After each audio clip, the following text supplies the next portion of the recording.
자, 요한계시록을 우리가 이제 절반 가까이 지금 하고 있네요. 요한계시록은 큰 구조가 있어요. 구조가 있고 주제가 있습니다. 이 주제는 예수 그리스도와 교회. 이게 이제 큰 주제죠. 처음에는 교회라고 하지 않았습니까? 설명하기 좋게 교회라고 한 거예요. 주제의 핵심은 예수가 주제의 핵심이에요. 성경 자체가. 근데 예수님을 통해서 구원받은 무리들을 이제 교회라고 하는 것입니다. 그래서 그 상관관계를 설명하는 거고, 이 주제가 이제 구조가 있다면 서론 1장에서 1장이죠? 3장. 본론은 4장, 16장. 그 다음에 결론은 17장, 26장. 내용이 있겠죠. 서론의 내용은 교회. 본론은 일곱인, 나팔, 대접. 다 일곱이 들어가죠. 결론은 새하늘과 새 땅. 새하늘과 새 땅이에요. 자, 근데 오늘은 이제 우리가 살펴봐야 될 내용이 이 나팔에 대한 이제 마지막 이야기가 되는 것입니다. 그래서 일곱째 나팔을 부는 이야기가 이제 10장과 11장에 대한 이야기를 해주고 있는데 10장의 이야기는 10장의 이야기는 작은 책이라 그랬잖아요. 작은 책의 생명. 그러니까 이 뒤쪽 게 중요한 게 아니라 앞에 게 중요해요. 작은 책이 갖고 있는 속성이 생명이라는 거예요, 생명. 그래서 이제 문장을 만든 거예요. 10장은 이 내용이에요, 그냥. 공부하려면 한두 것도 없지만. 그럼 11장은 오늘 공부할 거잖아요. 여기는 주제가 두 증인이에요. 근데 두 증인의 속성이 뭐냐는 거죠. 두 증인이 말하려는 게 뭐라는 거냐요. 했을 때, 이 앞에 거는, 두 명이라는 뜻이고, 증인이 속성이겠죠, 증인이. 여기는 작다는 뜻이고 책의 속성이죠. 근데 이 책의 속성은 두루마리, 성경을 말하니까 생명이고, 두 증인 할 때 증인의 역할이 뭐냐 했을 때 이거는 사명이다라는 것이에요. 그래서 오늘은 두 증인의 사명에 대한 이야기를 이제 하게 되는 거고, 그 두 증인의 사명의 이야기에 흐름이 있을 거 아닙니까? 흐름을 이해해야 되는데 이게 양이 많아요. 1절에서 19절까지의 내용을 한 3, 40분에 설교한다라는 거는 되게 어려워요. 그러면 지금 성경이 말하고 있는 이 책, 증인에 대한 내용이 이렇게 있잖아요. 이게 어떤 구조를 잡으면서 하는 것처럼 교회도 사실은 구조가 있잖아요. 어떤 거냐면 운영 구조가 별게 없어요. 설교, 그럼 아까도 말했잖아요. 이런 거를 하지 않으면은 사실은 10년을 교회 다녀도요, 요한계시록 무슨 책인지 모르는 교인이 얼마나 많은데요. 근데 요한계시록이 어려운 건 아니에요. 왜냐하면 뼈대를 잡을 수가 없으니까. 왜 오늘 우리가 뼈다귀를 먹냐? 뼈대를 좀 잡아야 되기 때문에. 뼈대가 있어야죠. 우리가 뼈대에 있는 집안이잖아요. 우리가 뼈대에 있는 교회잖아요. 성경 있는 교회. 그러니 성경 어렵지 않아요. 결론은 뭐냐? 결국 사랑하고 축복하는 연습을 하는 거야. 결론. 오늘 그 설교냐 아니냐. 그런 게 중요하지 않아요. 왜냐하면 기본적인 설교의 핵심은 결국 뭐예요? 살아내는 거예요. 근데 살아내기 위해서는 뭐가 필요하냐면 먹기도 하고 일도 하고 해야 되는데 말씀을 먹어야 산다는 거예요. 그러니까 여기는 첫 번째가 뭐냐면 먹는 얘기예요. 근데 뭘 먹냐? 당연히 사람 밥 먹죠. 근데 여기서는 영적인 거는 뭘 먹냐면 말씀을 먹는 걸 얘기하는 거예요. 이걸 전해야 되니까. 증인은 그걸 전하는 게 사명이라는 거예요. 근데 여기에 구조가 있는 거를 조금 살펴보는 거예요. 이건 전체 구조고, 요거는 요거에 대한 구조를 잡아보는 거예요. 한번 적어보세요. 서론, 본론, 결론 이렇게 해도 괜찮습니다. 그래서 1절에서 6절, 7절에서 한 14절? 14절이 이제 일곱째 나팔을 시작하기 전이죠. 그 다음에 15절에서 마지막에 19절이죠. 그러면은 여기에 대한 내용을 그냥 살펴보는 거예요. 이 내용은 뭐냐? 11장의 내용은 뭐라 그랬어요? 두 증인의 사명인 거야. 이렇게 전체는 이런 구조가 있고, 그런데 10장, 11장에는 어떤 제목들이 있는데 그럼 두 증인의 사명 속에서 말하려고 하는 내용이 1장 1절에서 19절까지 있는 거에서 다 한 절씩 공부하려면 정말 이것도 몇 시간을 해야 되니까 그렇게는 못하고 그렇게 계속 하게 되면은 어쩌다 한번 그렇게 하는 것이지 계속 김성호 목사님은 짧게 하고 나만 길게 하고 그러면 내가 돌에 맞는다고. 성경에서 베드로는 돌에 안 맞았어요. 아니야, 베드로래, 베드로. 그렇지. 베드로는 돌에 안 맞고 스데반이 돌에 맞았잖아요. 똑같은 이야기를 했는데. 똑같이 너희들은 나쁜 놈이야. 그리고 너희들이 예수님을 죽였어. 이러니까 사람들이 마음이 찔려가지고 회개하는데 베드로의 말을 듣고 회개하고 그 다음에 스데반을 말 듣고도 똑같이 찔렸는데 어떻게 했어요? 돌을 두고 던졌다는 거야. 왜? 너무 길게 해서. 다 아는데 너무 길게 했다는 거야. 지금 다 마음에 찔렸다고. 다 안다고 내가. 그렇게 살겠다고. 내가 10,000원씩 저축해서 식사봉 살 거라고. 근데 왜 자꾸 길게 얘기하냐고. 할 건데. 그러니까 사실은 계속 길게 하면 나도 부담이 있으니까. 부담을 줄이면서 이걸 다 해야 되는 거야. 그러려면 이 내용의 초점을 갖고 여러분이 더 디테일한 거는 사실 시간이 지나야 또 이걸 설명을 제가 아무리 잘해도요. 여러분의 신앙 상태에 따라서 이거는 이해가 안 되는 수도 있어요. 그렇기 때문에 어떤 거는 설명해주면 듣고 받아먹을 사람도 있지만 그렇지 않을 경우에는 큰 그림을 그리는 게 사실은 효과적입니다. 그래서 시간이 지나면서 거기 살이 붙어야 되는 거거든요. 그러려면 일단은 정확히 얘기하게 되면 뼈대까지 다 잊어버려. 근데 이걸 자꾸 반복하는 건 뭐예요? 이거는 자꾸 반복해서 그냥 집에 가서 안 외워도 그냥 외워지게 22장 갈 때 보면 이게 그냥 외워지는 거야, 그냥. 이거 그냥 예수님이 얘기하는 건데, 교회, 예수님하고 성도 어떤 관계가 있구나. 근데 그거에 대해서 말하려는 거는 부수적으로 말하고 싶은 게 뭐냐? 부수적으로 말하려면 이렇게 가가지고 뭐냐? 구원을 말하는 거예요. 초점은 이걸로 끝날 거예요. 구원을 말하고 싶은 거예요, 성경은. 그러니까 견디라는 거예요, 구원. 반드시 구원 받을 거니까. 그래서 첫 번째는 두 증인의 증거예요. 두 증인이 뭘 말하느냐, 증거. 그러니까 잘 보세요. 왜 이렇게 잡았냐? 할 때 7절 한번 보세요. 7절. 왜냐면 기억을 해야 돼. 이걸 외우면 안 돼. 외우면은 다 잊어버려요. 외우지 말고 기억을 해야 돼. 어떤 기억을 해요? 7절 보세요. 맨 위에 한 줄만 읽어보세요. 7절 시작. 저희가 그 증거를 마칠 때에, 그러니까 증거를 마칠 때, 이거 두 증인이잖아요. 제목이 있죠. 증거를 마칠 때라는 건 뭐냐면 1절에서 6절까지는 증거를 다 했다는 거 안 했다는 거야. 그러니까 그렇게 다 했다는 거야. 이렇게 문장 속에서 그냥 이해를 해버려야지 이걸 어디서 사전 찾아갖고 뭐 문장에서 외우고 그러면은요, 성경 읽는 거하고 틀려. 근데 이건 성경 읽으면은, 그렇지, 여기 마칠 때니까 1절에서 6절까지는 증거를 했겠지. 그러면 그냥 여러분들도 그냥 생각을 안 해서 모르는 거지. 생각하면 그냥 이걸 뭘 받아 적을 것도 없어. 왜냐, 1절에서 6절까지는 당연히 증거를 한 거고 맞췄으니까 다 한 거죠. 그러니까 여기서는 두 증인의 증거. 그러면은 7절에서부터 14절인데, 물론 13절까지 이야기죠. 13절까지 이야기에서 핵심이 되는 게 결국 뭐냐? 핵심이 되는 것은 8절에 있는 큰 성이죠. 큰 성. 큰 성. 큰 성이라는 건 뭐냐? 왜 거기를 핵심을 잡았냐면 예수님이 십자가에 못 박힌 곳이라는 거예요.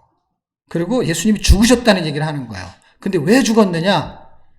왜 죽었죠? 예수님이 왜 죽었어요? 예수님이 누군가를 살리기 위해서 죽었어. 예수님이 목숨이 다해서 죽은 것도 아니고 죄를 져서 죽은 것도 아니고 죄인을 구원하기 위해서 죽었어요. 그러니까 죄를 구원하기 위해서 죽은 그 위치나 상황들을 설명하는 거의 핵심이 어디냐면 큰 성이죠. 큰 성. 큰 성은 여기서는 예루살렘, 왜냐 예수님은 예루살렘에서 죽으셨어요. 근데 큰 성이 말하려고 하는 건 뭐냐? 큰 성이 말하려고 하는 거는 바벨론을 말해요. 그럼 어디를 읽으셔야 되냐면 한 17절,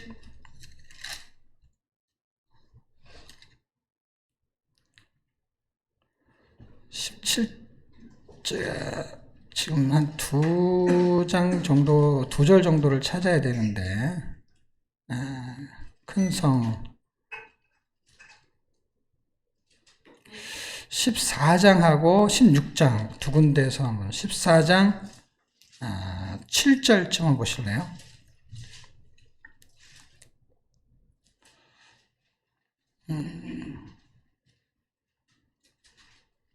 14장 7절인가 8절인가 8절이네, 8절. 그쵸? 8절에 보시면 뭐가 나와요? 네, 큰 성은 바벨론을 말하죠. 그 다음에 16장. 19절인가요? 네, 거기는 뭐가 나오죠? 큰 성 바벨론. 그러면 여기는 지금 요한계시록 말하는 큰 성, 여기는 바벨론을 말하는 거죠. 잘 보세요. 바벨론이라는 나라가 이 당시에 이 성경을 쓰고 있을 때 바벨론의 나라가 있어요? 없어요? 없어요. 이때는 나라가 어떤 나라냐면 로마라는 나라예요. 그러니까 로마라는 나라인데 왜 바벨론이라고 했냐 할 때 이상하잖아요. 지금 예루살렘 큰 성은 요한계시록 바벨론이라고 말하고 있고 사실은 바벨론 아니고 로마였네. 그런데 거기는 또 예루살렘이래. 아니 예루살렘이라는 단어 쓰고 있지 않아. 근데 예수님이 죽으신 곳은 예루살렘이야. 그러니까 이거는 나라라는 개념이고 이건 도시의 개념이야. 작단 말이야. 어떤 지점이야. 그러면 무슨 얘기예요? 이 전체를 지금 큰 성으로 설명을 했어. 큰 성으로 설명한 이 내용의 영적인 의미는 성경이 정확하게 말하고 있어. 이게 뭐예요? 소돔? 큰 성은 뭐예요? 소돔과 애굽 이렇게 둘로 구분하고 있습니다. 그러니까 보세요. 여기를 왜 지금 설명하냐? 좀 보세요. 여기는 증거를 했다 그랬잖아요. 증거를 했다는 건 뭐냐면 이거를 증거했겠죠. 그렇죠? 10장을 그래서 자꾸 연동시키는 이유가 뭐냐면 뭘 증거하냐? 이거를 증거하는데 왜 사명이라는 단어를 붙이냐? 사명이라는 단어를 붙인 의미는 뭐예요? 저걸 증거하는데 알바식으로 하는 게 아니란 말이에요. 알바가 아니란 말이에요. 알바가 하는 그 알바는 내 알바가 아니고 우리 알바는 우리 알바는 뭐예요? 요 사명인데 요게 생명이기 때문에 목숨이 움직여요. 그래서 11장을 읽으면 죽어요. 두 증인을 죽인단 말이에요. 그래서 어디서 죽냐? 큰 성 바벨론, 그 다음에 큰 성이라고 하는 그 성은 하는 예루살렘에 예수님이 죽으셨기 때문에. 그런데 영적으로 하면 거기가 어디라는 거예요? 소돔, 그 다음에 애굽이라는 거예요. 그러니까 뭐예요? 이건 통째로 뭘 말하는 거냐? 여기는. 요게 증명하는 거죠. 지역을 말하는 게 아닌 거예요. 지명을 말하는 게 아닌 거예요. 결국 뭐예요? 영적인 의미로 소돔, 애굽이라고 했으니까 이거는 세상 나라 전체를 말하고 있는 거예요. 지금 우리가 사는 이곳이 소돔과 같고 그 다음에 애국과 같다는 게 소돔은 뭐예요? 소돔은 음란한 행위를 했던 곳이고 애국은 이스라엘 백성을 핍박한 나라예요. 그리고 요거는 도시고 요건 나라야. 그리고 요거는 나라고 요거는 도시야. 그러니까 도시 나라를 가지고 계속 말하고 싶은 건 뭐예요? 지역의 개념이 아닌 우리가 사는 어떤 바운더리를 말하는데 그 바운더리를 넓게 잡고 있고 그 바운더리의 속성은 뭘 말하냐면은 속성은 우상숭배 또는 음란, 그 다음에는 환난, 핍박, 고난. 그러니까 우리는 우상숭배하는 그 속에서 어떤 거예요? 그 문란한, 그러니까 이 세상이 계속 소돔과 고모라처럼 가니까 지금도 동성애가 있는 것이고 지금도 동일한 형태가 나타나는 그 속에서 우상숭배를 하는 삶을 살면서도 애굽이라는 나라와 같은 곳에서 핍박을 당하고 있는 그런 현상을 시간이 2000년, 3000년 지나도 동일하게 해석할 수 있는 영적인 의미를 지금 설명하고 있는 거예요. 그런데 마지막 이야기는 어떻게 끝나냐 할 때 마지막을 설명하겠네. 마지막은 15절부터잖아요. 15절부터 마지막까지는 나팔 소리의 비밀이에요. 근데 이 앞에다 뭘 붙일 수 있죠. 일곱째 나팔의 비밀이라고 해도 되고 마지막 나팔 소리의 비밀이라고 해도 돼요. 마지막 나팔의 소리를 붙이는 이유는 뭐냐면 나팔을 불 때니까 소리라고 하는 거예요. 그러니까 마지막 나팔 소리가 들어가도 되고 안 들어도 상관없어요. 왜냐하면 마지막 나팔이라는 건 나팔을 분다는 의미니까. 그러니까 이거를 적게 적어 놓으려면 나팔의 비밀이라고 해도 돼요. 근데 나팔인데 어떤 나팔이냐? 마지막 나팔을 불 때. 그래서 15절에는 일곱째 천사가 나팔을 불 때 할 때 일곱째 천사라는 건 뭐예요? 나팔이 7개니까 마지막 나팔인 거예요. 그래서 우리가 데살로니가 전서하고 고린도 전서를 읽어보면은 마지막 나팔의 비밀이 설명되어 있는데 그거를 찾아보고 결론을 내고 마치려고 해요. 그 나팔의 비밀. 여기는 설명할 게 없어서 안 한 게 아니에요. 이 설명은 이걸 이해해야만이 설명이 되는 거예요. 그럼 또 10장을 설명해야 되니까 또 시간이 가는 거예요. 그만큼 여기서 말하고 싶은 거는 측량이라는 단어가 반복되어 나오잖아요. 옛날 성경은 측량 똑같은 말이죠. 그 다음에 뭐 감람나무 2촛대, 그 다음에 42달 이런 걸 설명을 해야 되는 거예요. 근데 그 하나의 단어들이 전부 다 그냥 42달은 3년 6개월입니다. 이런 설명이 아니에요. 42달이 의미하는 게 있어요. 근데 그게 다 한 테마의 설교 소재거리가 돼요. 그래서 제가 건들지 못하는 거야. 시간이 부족하기 때문에. 그렇지만 어쨌든 뭔가를 증거했다는 게 중요하고, 그 다음에 그 증거의 내용이 결국 뭐예요? 증거의 내용이 장소가 뭐예요? 어디예요? 세상 나라라는 것이고, 근데 죽었다는 건 뭐예요? 사명이 목숨을 걸어야 된다는 거예요. 그러니까 우리가 이 세상 나라에서 이 하나님의 백성이 작은 책 이걸 먹고 하나님 말씀대로 산다는 건 뭐예요? 목숨을 걸어야 된다는 거야. 왜냐하면 두 증인은 여기서 말하는 두 증인을 잘 공부를 하게 되면 사실은 누구를 말하는 거냐면 엘리야하고 모세를 말하는 특징을 가지고 있어요. 그러니까 엘리야, 비가 오지 않는 이야기는 엘리야. 그 다음에 피가 변하는 게 있잖아요. 그거는 모세가 그 나일강에서의 그 피를, 그러니까 물을 피로 변하게 하는 그 애굽에서의 재앙을 말하는 거야. 10가지 재앙. 그러니까 그 능력을 말하는 거야. 그 능력을 이 사람들이 가지고 있었다는 거야. 그 권능을. 그런데 그 권능을 준 이유가 뭐냐? 복음을 전하려고. 그러니까 복음을 전하는 거에는 성경만 많이 읽어갖고 되는 게 아니라 하나님으로부터 오는 능력이 있어야 되는 거예요. 그거는 사람이 할 수 있는 능력이 아니잖아요. 그러니까 하늘로부터 능력이 어떻게 물을 피로 변하게 해요? 어떻게 비를 오게 하고 안 오게 하냐고. 그거 사람이 할 일이 아니잖아요. 그거는 하늘이 할 일이잖아요. 그런 능력에 대한 이야기를 가지고 사명을 갖고 오는 것은 그걸 자랑질하라고 하는 게 아니잖아요. 그 권능이 그럼 왜 필요하냐? 그렇게 그냥 말로 해가지고는 절대 사람이 안 믿으니까. 여러분, 사람이 믿을 것 같아요? 안 믿어요. 권능이 필요한 거예요, 능력이. 모세를 통해서 그러니까 하나님이 모세에게 능력을 주고 이 백성을 내 백성을 돌려보내라 하는 그 사명을 가지고 갔잖아요. 그게 사명이에요. 목숨을 건 거예요. 너 자꾸 오면 죽여버리겠다. 근데 목숨을 걸고 가는 거예요. 그게 왕을 만나가지고 그 막 몇백만을 되는 그 자기 백성들을 다 데리고 가겠다는데 그 사람을 살려두겠어요, 왕이? 목숨을 건 거예요, 이게. 그 심부름, 하나님의 심부름이 목숨을 거는 거라고요. 그냥 심부름하고 나서 알바비 다는 게 아니라니까요. 자기가 죽는 거예요, 이게요. 하나님이 일했으니까 돈 주세요. 이런 게 아니라니까요. 그거는 피자 배달하고 받는 알바비지. 이거는 해도 알바비를 받는 게 아니라 목숨을 내놓고 해야 되는 거예요. 그러니까 이건 사명이 아니면 할 수가 없는 거예요. 이건 돈으로 할 수 있는 것도 아니고 능력이 있어도 할 수 없는 거예요. 다시 말하면 피자 배달하는 오토바이 타는 실력이 아무리 좋아도 이 일을 할 수 있는 게 아니에요. 이건 월급 받는 일이 아니라니까, 이거는 사명이 있어야만 할 수 있는데, 그 사명이 있으려면 뭐가 필요하냐? 목숨을 걸어야 되는 거고, 목숨을 걸었을 때, 목숨을 걸고 나서 막 죽이려면 죽여라. 이 백성을 보내라. 안 보내요. 왜 안 보내냐? 별놈 다 와가지고 별소리를 다 안 해. 그냥 아무 능력이 없으니까. 근데 막 겁나는 거 왜? 안 보내고 막 갑자기 그냥 막 물이 변해 피가 되고 막 그냥 막 황충이 날라오고 막 메뚜기가 날라오고 그러니까 야, 이거 정말 안 들었다면 큰일 나겠구나. 그러니까 겁이 나는 거예요. 그 권능 때문에. 그거는 권능을 버리는 이유는 뭐예요? 하나님의 백성을 구원하려는 데 있었던 거예요. 10가지 기적의 초점은요, 그 이스라엘 백성이 아닌 다른 백성을 재앙을 내리려는 게 목적이 아니라 그 백성을 구원하려니까 할 수 없이 재앙을 내릴 수밖에 없는. 그래서 여기는 그런 일이 반복해요. 구원과 심판이 반복되는 거. 어떻게 반복되냐면 이 백성을 구원하려고 하다 보니까 어떻게 해요? 세상을 심판할 수밖에 없는. 애굽에 있는 백성들을 보내놨을 때 물론 보냈으면은 10가지 기적이 안 일어났겠지. 왜? 첫 번째 기적이 났을 때 보냈으면. 근데 처음에 겁을 먹다가 어떻게 해요? 시간이 지나고 그게 없어지니까 어떻게 해요? 마음이 또 변하는 거야. 바로가 마음이 변하는데 어떻게 변하냐? 바로 마음이 변해. 그래서 이름이 바로가 된 거예요. 첫 번째 재앙이 났을 때는 보낼 것 같이 하다가 그게 싹 없어지니까 어떻게 해요? 바로 변해.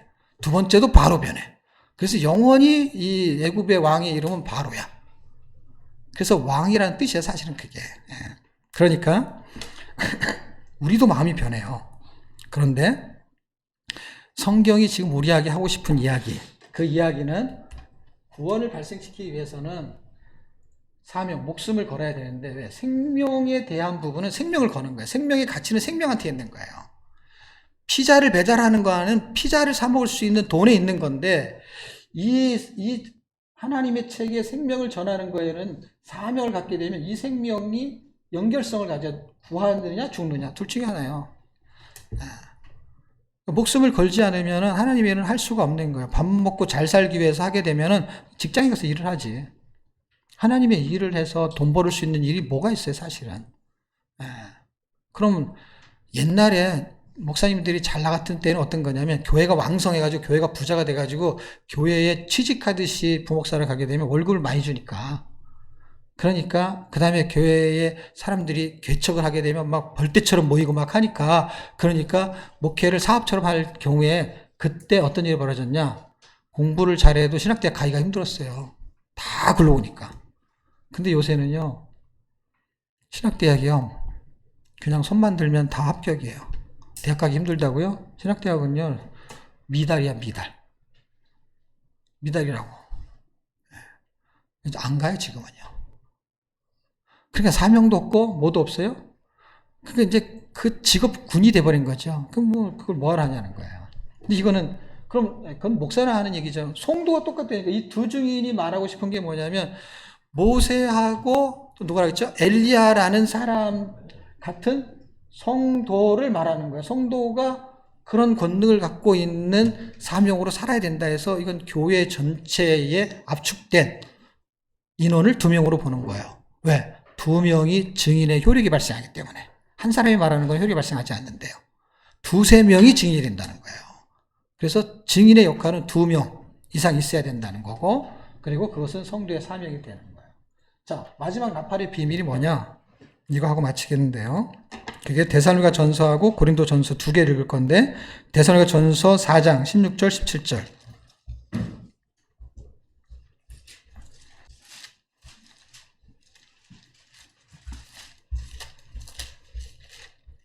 4장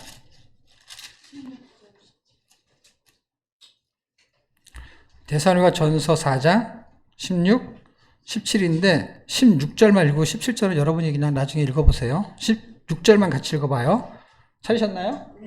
시작! 주께서 오령과 전사장의 소리와 하나님의 나팔로 친히 하늘로 쫓아 강림하시리니 그리스도 안에서 죽은 자들이 먼저 일어나고, 그러니까 하나님의 나팔, 그리고 그분이 강림. 우리가 그때 나팔의 속성대에서 나팔의 그 의미에 대해 설명한 적 있잖아요. 나팔을 불면은 전쟁이 선포되는 거고, 그 다음에 구원이 선포되고, 또 하나는 뭐예요? 하나님의 임재를 설명하는 거란 말이에요. 여기도 똑같이 강림, 임재하신다는 거예요. 자, 고린도전서 15장 51절.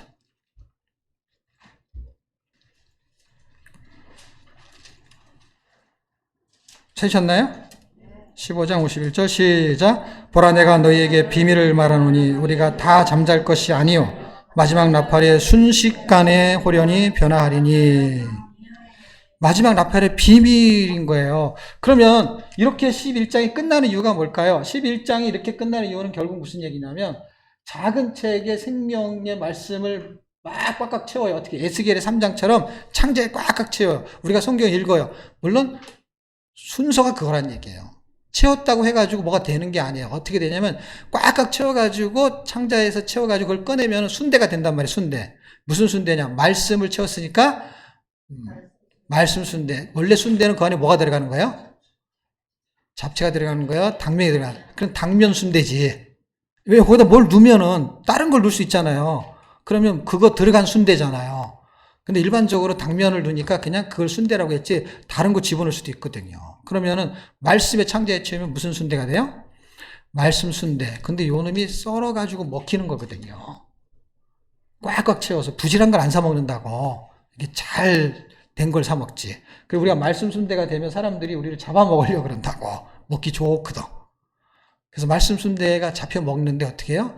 잡혀 먹는데 그 사람이, 그 말씀을 잡아먹은 사람들이 변화가 일어나는 거예요. 사실 우리가 예수님을 다 잡아먹은 거거든요. 근데 그렇게 육화되는 거, 그걸 먹으면 그게 된다라는 거 이해해요, 여러분? 여러분, 동물적인 음식을 막 먹으면 순발력이 있대요. 그렇기 때문에 운동선수들은 채소를 먹는 게 아니라 고기를 먹고 고기에 그 속성이 있는 종류를 먹을수록 그런 효력이 발생하는 게 있는가 봐요. 그러니까 예수님을 먹으면 뭐로 변하는 거예요? 예수님처럼 변할 수 있는. 그러니까 어떤 야채를 먹으면 그게 나오잖아요. 그래서 엄마가 시금치를 먹었는데 그 아이가 젖을 먹으면 그 젖이 시금치 색깔이 아니잖아요. 젖은 뭐예요? 그냥 우유잖아요. 그냥 물처럼 하얗잖아요. 근데 걔가 변을 보잖아요. 그럼 시금치 색깔이 나온대요. 이거 몰랐어요? 이거는 원래 그냥 옛날부터 다 아는 사실. 이제 결혼해가지고 애를 안 키워봤구나. 그러면 이제 애를 낳고 엄마를 시금치를 먹어. 그리고 젖을 먹여. 그리고 모유를 안 먹이면 또 이거는 효력이 없지. 그래서 젖을 먹었는데 나중에 변을 보면 어떻게 변 색깔이? 시금치 색깔이 나오는 거예요. 그러니까 먹은 것이 나올 수 있는 가능성이 정말 있는 거예요. 그러니까 그것을 먹고 그 다음에 증거를 하는데 증거를 할 때 그 상황이 어떠냐 할 때 측량하고 측량 안 하고 이게 뭐냐면 하나님은 반드시 보호하신다는 거야. 근데 환란도 반드시 있다는 거야. 환란이 있는데 하나님은 반드시 보호한다. 그게 사실은 여기의 내용이에요. 그래서 다 전하고 나서는 죽었잖아요. 여기서는. 어디서 죽냐? 여기서 죽었다는 거예요. 그런데 죽었지만 하나님의 반전은 뭐예요? 반전은 11절에 3일 반 후에 하나님께서 생기를 넣어서, 이게 뭐 어디서 많이 본 거 같죠? 마른 뼈에서 생기 나온 거 기억나세요? 오늘 왜 뼈다귀를 먹는지 이해가 되시죠? 생기가 들어가는 거야. 이 마른 뼈들이 이제 뼈다귀를 먹으면 뭐가 들어가요? 생기가 들어가면 그게 살아나는 거야, 살아나. 이게 정말 그 내용에서 온 거예요. 이 생기가. 그런데 보세요. 42달이 여기서 앞에 있는 얘기를 다 공부를 했으면 얘가 쉽거든요. 앞에 있는 42달이 결국 무슨 얘기냐면 3년 6개월을 말하는 거예요. 3년 6개월을 대조해서 3일 반, 36, 3반. 똑같죠? 그러니까 3년 6개월 동안 적그리스도가 뭘 하냐? 이 성전에 있는 바깥들에 있는 문을 경계를 허물어 가지고 거기에 들어가고 성전이 바깥들이 짓밟힌다라는 얘기예요. 여기가. 그런 짓밟혀갖고 어떻게 된다는 거예요?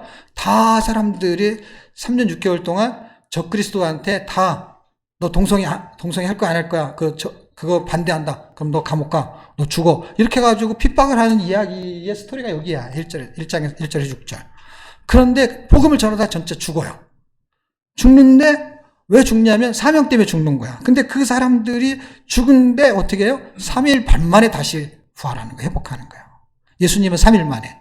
다시 말은 뭐예요? 3년 6개월 동안 너희가 승리했느냐? 우리는 3일 반에 승리한다. 이런 걸 뭐라 그러냐? 이건 째배가 안 된다 이 말이야. 3년 6개월과 3일 반은 차이 격차가 엄청 크죠. 대조적인 형태를 보여주는 거야. 숫자도 비슷하게 쓰고 똑같이 쓰고. 그러니까 너희들은 3년 6개월 동안 승리한 것 같지만 우리의 승리는 지금 우리가 죽은 것 같지. 그런데 우리는 3일 반 만에 다시 회복한다는 거예요. 그게 대반전이에요. 대반전이 언제 일어나냐? 마지막 나팔을 불 때. 그때 벌어지는 19절의 이야기가 뭐냐? 성전이 열리고 언약궤가 보인다는 거예요. 언약궤가 보인다는 게 뭐예요? 언약궤, 이거는 구약의 배경을 가지고 있어야 돼요. 어떤 거예요? 언약궤 안에는 세 가지가 있죠. 그 세 가지가 뭐죠? 아론의 쌍난 지팡이, 그 다음에 만나를 담은 항아리, 그 다음에 두 돌판. 근데 첫 번째 돌판이에요? 두 번째 돌판이에요? 두 번째 돌판. 무슨 말인지 잘 모르시죠? 하여튼 이런 게 있어. 이런 걸 또 공부해야 되니까 시간이 많이 가죠. 근데 이 얘기를 다 압축시키면은 결국 뭐예요? 아론의 쌍난 지팡이는 고래 반역 때문에 생긴 거고, 만나는 사람들이 어떤 거예요? 불평불만하다가 상징이 만나예요. 그 다음에 또 하나 뭐였죠? 두 돌판. 그거는 금송아지 우상숭배예요. 그래서 첫 번째 돌판과 두 번째 돌판 알아야 되는 거야. 그것이 들어있어요. 들어있는 게 언약궤야. 그러니까 무슨 얘기예요? 그 사람들이 하는 행태들이 전부 다 불신앙, 이거에 대한 상징적인 내용이 세 개가 들어있는데 그게 언약궤 안에 들어있는 거야. 그런데 그것을 압축하면 다 죄인이란 뜻이야, 죄인. 그런데 그 위에 이렇게 천사가 이렇게, 언약궤 위에 천사가 이렇게 서 있어요. 거기에서 하나님이 어떻게, 거기에다가 예수 그리스도의 피로 인해서 어떻게 거기에 피가 뿌려지면은 그 죄인들이 구원받는다라는 얘기로 끝나는 상징적인 얘기예요. 그럼 결론이 뭐예요? 결론은 반드시 환란이 있을 겁니다. 근데 하나님의 보호하심도 있을 거예요. 그런데 목숨 걸 일이 여러 가지가 있는데 지금 증인들은 어디에다 목숨을 거느냐? 생명에다 목숨을 건다는 거예요. 어떤 생명? 예수 생명에다. 그런데 마지막 나팔이 불게 되면 어떤 일이 벌어지느냐? 이거는 완전히 생기가 일어났고 완전히 바뀐다는 거예요. 그 바뀌는 거에 대한 내용은 여기가 결론이잖아요. 결론이 어떻게 되느냐? 여러분이 17절, 18절 읽어보게 되면 어떤 사람은 상을 받고 어떤 사람은 어떻게 돼요? 멸망. 여기서 갈라진다는 거예요.